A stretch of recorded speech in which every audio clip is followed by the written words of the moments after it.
کہ آپ اس بات کو سمجھ گئے ہوں گے۔ ایک بھائی نے فرمایا کہ جی شام کو گھر میں جھاڑو دینا سنا ہے کہ منع ہے، اس سے مفلسی آتی ہے، کیا یہ صحیح ہے؟ دیکھیے صحیح مسئلہ یہی ہے کہ مفلسی، کشادگی، تنگ دستی، مالداری، ان سب کا تعلق اللہ تبارک و تعالی کی تقسیم سے ہے۔ جھاڑو میں کوئی ایسی کرامت نہیں آ گئی، جھاڑو میں کوئی ایسی نحوست نہیں آ گئی کہ وہ پھرے گی تو سب کا سب ختم کر دے گی۔ آپ نے سنا ہوگا طہارت نصف ایمان ہے۔ اب جھاڑو دینے میں پاکی اور طہارت کا عنصر ہے کہ نہیں؟ جو نصف ایمان کا سبب، نصف ایمان کی کاملیت کا سبب بن رہی ہو، بتائیے وہ تنگ دستی کا سبب کیسے بنے گی؟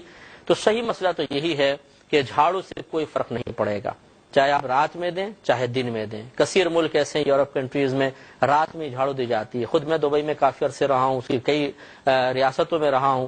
رات میں پورا شہر کلین کر دیا جاتا ہے، صبح اٹھتے ہیں تو صاف پاکیزہ شہر ملتا ہے، اور جتنا پیسہ وہاں پر ہے، جتنی خوشحالی اور آپ اسے اگر برکت کا نام دینا چاہیں تو برکت وہاں پر ہے، وہ آپ کے پاس نہیں ہے۔ تو پھر وہاں پہ تنگ دستی کیوں نہیں آ رہی ہے؟ پھر یہ کیا تنگ دستی کا تعلق صرف مسلمان کے ساتھ ہے، غیر مسلم کے ساتھ بھی ہے؟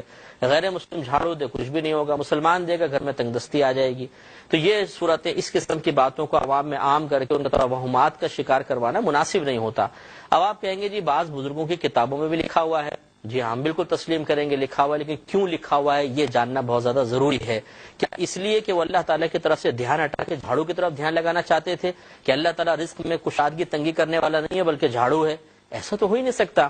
مسئلہ یہ ہوتا ہے کہ جب کوئی افواہ، کوئی وہم لوگوں میں معروف ہو جاتا ہے تو اکابرین اس کام کو کرنے سے اس لیے روک دیتے ہیں کہ اگر ہم یہ کہیں جھاڑو کی فکر نہ کرو، اللہ تعالیٰ ہی رزق دینے والا ہے، اس نے جھاڑو دی، واقعی تنگ دستی آ گئی، تو وہ چونکہ کمزور ایمان والا ہے، وہ کیا کہے گا؟ وہ کہے گا جو مشہور بات تھی وہ ٹھیک تھی، تم کہہ رہے ہو غلط، حالانکہ آپ تو قرآن و حدیث کے موافق بات کہہ رہے تھے۔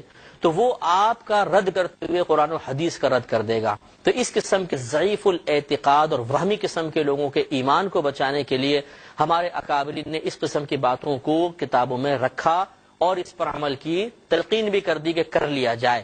جیسے منگل کے روز آپ کپڑا کاٹیں گے جل جائے گا، ڈوب جائے گا، اس قسم کے جتنے روایات ہیں وہ اسی لیے ہیں کہ لوگوں میں معروف ہو گئیں۔ اکابرین نے ان کے ضعف اعتقاد کو دیکھتے ہوئے ان کے حفظ ایمان کی خاطر انہیں ان کاموں سے روک دیا۔ لیکن جو قوی الایمان ہے، جو یہ سمجھتا ہے کہ جھاڑو مؤثر حقیقی نہیں، میرا رب ہے، وہ چاہے تو رزق دے گا، چاہے تو نہیں دے گا، جھاڑو کیا کر سکتی ہے، وہ بالکل ان باتوں پہ عمل نہ کرے۔